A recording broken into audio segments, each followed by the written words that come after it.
What's going on, guys? It's your boy, the Matt Freaking Deacons, coming to you today with the first recording of Big Deak Weekly, the Real Talk edition, coming to you video here on YouTube, and they will be extracted for audio here on Substack.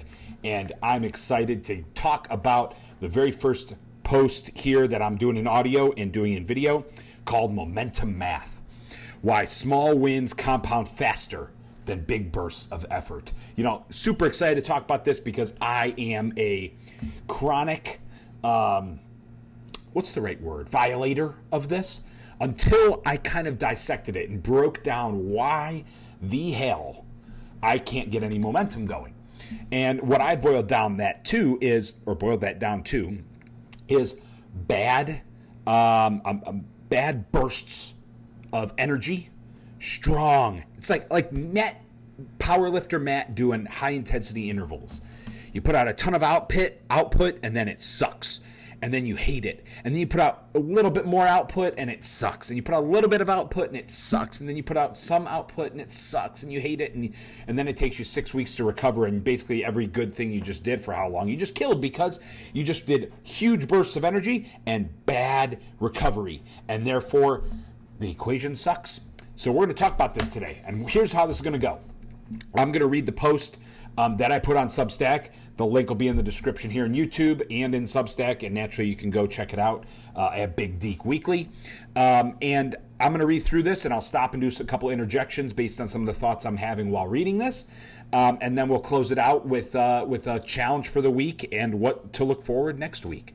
So super excited to do this. Let's get into it. All right, momentum math, why small wins compound faster than big bursts of effort. Most people don't fail because of lack of effort. They fail because they misunderstand how progress actually works. You don't need more motivation, you just need better math. I'm a firm believer that anybody who thinks motivation is BS is wrong, because you could have all the discipline in the world, but sometimes that discipline isn't going to get you off the couch to do something. Sometimes that discipline isn't going to keep you from getting out of your head and to do the things you need to do. You can get in your head. You can want to lay in bed a little extra long. You want to sit on the couch a little extra longer. Put an extra half a cup of rice and have that extra sweet treat when you have it. And when you have a cheat meal, you don't just have like a burger and fries. You have a burger, fries, dessert. Oh yeah, a couple slices of leftovers from the other person you're with, maybe, right? And you just go above and beyond. And motivation will help keep you on track and get you into doing the right things. But you're right, consistency and discipline will carry you much further than motivation ever will. Nevertheless, the biggest lie in self-improvement. We've all been sold the same idea. One big push will change everything. So you go all in. Monday hits and you become a new person. Gym before work, meals dialed in, water bottle glued to your hand, mindset content on repeat. You feel unstoppable. By Wednesday, you're tired. By Thursday, you're negotiating. By Friday, you're saying, I'll restart next week. Does that sound familiar? That is not a discipline problem. That is a momentum problem. Reason that's a momentum problem, right? Because you have shot your shot so early, and you have gone all in, all out, balls to the wall. And then you just get tired through the week because you went so hard early. It's like that high intensity interval training that I referred to earlier. You went so hard, and then when you kind of came down, it was like, okay, now I don't want to do it anymore. Now I need more time to recover. Now I'm too tired. Now insert all the things, the excuses that could come here. And that's where the pitfalls come. So, like I said, it's a momentum problem, not a discipline problem. The trap nobody talks about. We've been conditioned to believe progress comes from intensity. Go harder. Do more. Push further. And for a moment, it works. But here's the problem. Intensity creates spikes. Consistency creates systems. Big bursts of effort rely on perfect energy, perfect conditions, perfect motivation. And none of those last. So what happens? You spike, you crash. You restart over and over and over. This is that high intensity interval training I'm talking about. You do perfect intensity, you get that max heart rate, you get cooking, and then you're so exhausted that you can't recover, and now you're stuck restarting again. And that's a problem. That is a problem, which is, we're going to get into a couple other reframes here and a couple other formulas and such that I'm going to help illustrate to you why maybe imperfect action is better than high intensity perfection. Here's why. Let's talk about this a little bit. So, the Big Deak energy reframe. Momentum doesn't come from going all in. Momentum comes from not stopping. The only way to not stop is to make your action small enough to repeat, even on your worst day. Because big effort feels productive, but small wins are what actually change you. Yes, small steps equals great distances. And even on your worst day, you can make a 1% improvement. You can do the smallest things right, even on your crappiest day. What is it, the irony they say? It's like rain on your wedding day. It's a free ride when you've already paid. I love you, Alanis. But seriously, the smallest little things done consistently will get you 5 steps further than the big bursts, the heavy intensity bursts now. So let's do some math here, right? 1 extreme workout means you're sore for 3 days. 5 consistent workouts, you start seeing yourself differently. 1 perfect day of eating is temporary.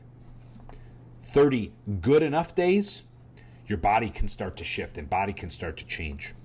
1 week of motivation, there's a spike or a blip. 3 months of consistency, boom, a new identity. That's momentum math. And most people are solving the wrong equation. So think about that. You go through and do extreme workout, one huge, try to do like a 3 straight CrossFit workouts all in one, and then it takes you a week to recover. It's like, was that even worth it? Right? You go through and you do 1 perfect day of eating. That meal plan, I'm going to be hardcore, do this super strict meal plan. I did day 1 perfect. Day 2 comes and you're like, yeah, but... Or if you take 30 good enough days of eating, say you're working on a macro budget, right? And you have 30 days of staying consistent within your macros. And even if you have 1 bad day, but you adjust it across the 7 days, you can still make up for it. And you know what? Everybody's human and you have some days that are better than some days that are worse. But you know what? 30 good enough days. You can still see a huge change in your body just because you have 1 bad day. On a meal plan, strict, now you have to restart. On a calorie budget, guess what? You can maybe shift the next day by the amount of calories you did, so you can offset some of these and then keep the ball rolling, right? There's way more flexibility there. And guess what? This is all about getting that snowball to roll downhill. As soon as that snowball starts to roll downhill, the momentum comes, and watch out, because you are coming through with that new identity. The momentum formula. If you remember nothing else about this article and podcast and audio, remember this: small action times consistency times time equals identity change. I'm going to repeat that. Small action times consistency times time equals identity change. Let's break it down. Number 1, small action. It is not easy, but it's repeatable. It's something you can do even when life isn't perfect. Think of those small things that even on your worst days that you can continue to do. And no matter if you have a great day or a bad day, you can still do those small little things. I like to say small little things is like getting 7,000 to 10,000 steps. I see that as a small thing. That is something that's like a minimum work requirement each and every day. And if I am sitting here, like I work from home some days, and I'm sitting here and I realize at 6 o'clock at night I got 4,000 steps for the day because I didn't really leave my place, I got to go hit the treadmill. I got to go outside, get some steps in. I got to do something, get some activity. That is the small things, even when you don't want to do them. You don't want to, I hate walking on a treadmill. I prefer to walk outside, get the stink boat off. But if it's pouring rain outside and I need to do something, yeah, I'm going to the treadmill. You can bet your ass I'm going to the treadmill. Number 2, consistency. This is where most people fall off, not because they can't do it, but because they stop doing it. So think of those small actions. You want to do that times the being able to do those small things consistently. Think of the smallest little actions that you can do, And when you know you can do those small little actions consistently, that will only be a multiplier towards your identity change. Time. Time is the multiplier nobody respects because results don't show up immediately and people quit before they compound. Right? How many times I'm going to start this plan, I'm going to do this for a week, and in a week you see nothing. And then you do 2 weeks and you see small change. And then you do it 3 weeks and you're like, why isn't there enough change?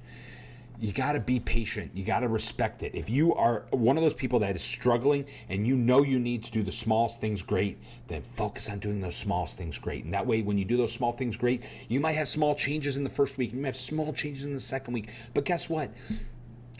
Identity change isn't an overnight thing. It is a process. And when you have those longer, arduous processes, you have to take it slow and you have to do those small things great. Okay? Now, why you keep starting over? It's not because you're lazy. It's not because you lack discipline. It's because you keep choosing intensity over sustainability. You keep trying to become a different person overnight instead of proving daily that you are someone who follows through. You keep starting over because you get impatient. You choose intensity over sustainability. You choose the big burst now instead of the small bursts over the time. Good news and bad news, friends. Everybody wants to do that one little thing now that's going to be that magic pill. It's going to be that colossal kick in the ass. It's going to get everybody perfect. Ain't going to happen from one intense action. It's going to happen from sustainability over time. All right. Now, the identity shift. Now, this is everything. Every small win is a vote. Not just for your results, but for your identity. Every workout creates the identity of I'm someone who shows up. Every better choice creates the identity of I follow through. Every time you don't quit creates the identity of I don't stop. And once that identity locks in, the results stop being a question. They become inevitable. Think about that. You don't have to do the perfect things. You have to show up. You show up to that workout, it's better than having the perfect workout because you know what? Mentally, you didn't want to be there and you still went. You make that better choice. You're now somebody who's seen as I'm making a better choice and I'm following through for me. You know what? Every time you don't quit, it creates the identity of I don't stop because guess what? You might not have wanted to do it, but you did it anyways. And so therefore, you know inside that you are not going to stop on your goals. So here's the real talk, guys. You don't need to go harder. You need to stop stopping. Because every time you restart, you reset your momentum back to zero. And the people you think that are more disciplined than you, they're not. They just built momentum and protected it. So think about that, guys. You don't need to go harder. You just need to stop stopping and stop resetting and stop starting over. Really just what small things can I put together day after day after day after day that are going to keep getting me a little bit better? That little bit better each and every day is going to create that momentum. The big bursts, the big spikes, the big, events are great, but they're momentum killers more than momentum sustainers or momentum creators. So just keep that in mind. My challenge for you this week, stop chasing perfect. Start stacking small wins. Take the 20-minute workout if that's all you can get. Make the better meal, not the perfect one. Show up even when it's not ideal, even when your mind is off, even when you feel like crap. Just show up and do something. Because consistency under imperfect conditions, that is where the momentum is built. When you have the perfect conditions and you do the perfect actions, that's easy. But when the perfect conditions aren't there, mentally you're drained, physically you're drained, emotionally you're drained, guess what? You can still show up and do something. You don't have to eat the perfect meal, but eating a good enough meal that is not too horrible for you. Right? Those things are the things that get that snowball moving, that get that momentum rolling downhill. Okay? So coming up next week, the consistency code. Why discipline feels hard and how to make it automatic. Because the goal isn't to force it. It's to make it inevitable. That's the next post coming out on Big Deak Weekly and coming to you here on the Real Talk edition. I'm super excited to do this because the consistency code is going to be an epic article. It's going to be an epic episode here because consistency is really where the change happens and people miss it. So make sure this week, guys, you stay charged. Make sure you stay focused. Keep that Big Deak energy flowing. And I hope to see you next week here on Big Deak Weekly, the Real Talk edition. Make sure you slam the like button on this video. Give the channel a subscribe if you like this and you're really ready to hear some more of this. And make sure, click the link, head over to Substack. And these articles can get delivered to your email every Tuesday morning because that's when they come out, every Tuesday morning. So make sure you go check those out, and I will see you next week.